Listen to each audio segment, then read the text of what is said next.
शंकर लोहार दरभंगा। डीजे क्रांति।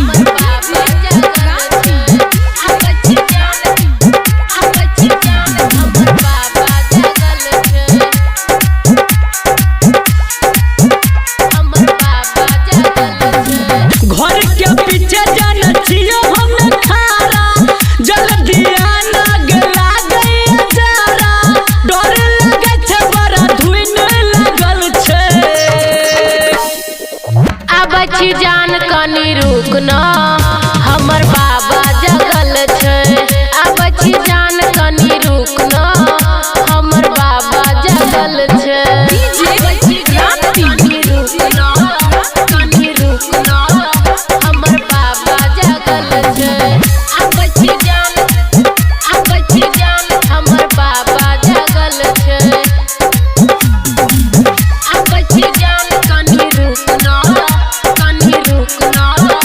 हमर बाबा जगल। हे गे टरचबर के जान हम त रहबोगे खारा।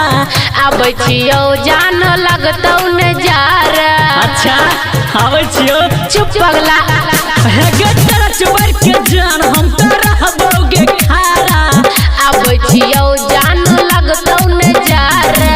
पाजा में धके जान लीहे रे माजा, पाजा में धके जान लीहे रे माजा।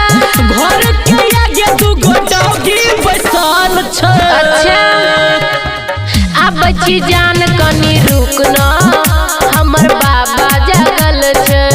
आबै छी जान कनी रुक न। डीजे क्रांति। हमर बाबा जगल छे। आबै छी जान हमर बाबा जगल छे। आबै छी जान कनी रुक न,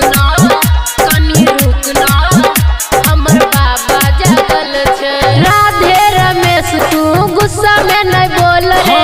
देरी नहीं कर जाना जल्दी से खोल गे। चुप पगला। राधे रमेश तू गुस्सा में नहीं बोल रे। देरी नहीं कर जाना जल्दी से खोल गे। सुने न जाने अब भागे लेट गे, सुने न जाने अब भागे लेट गे। सीधा दुपट्टा में की लगल छ। हेरे घर के आगे से अइली, हमर बाबा जगल छे। घर के आगे से अइली, हमर बाबा जगल छे रे छोरा। रिकॉर्डिंग स्टूडियो शंकर लोहार दरभंगा।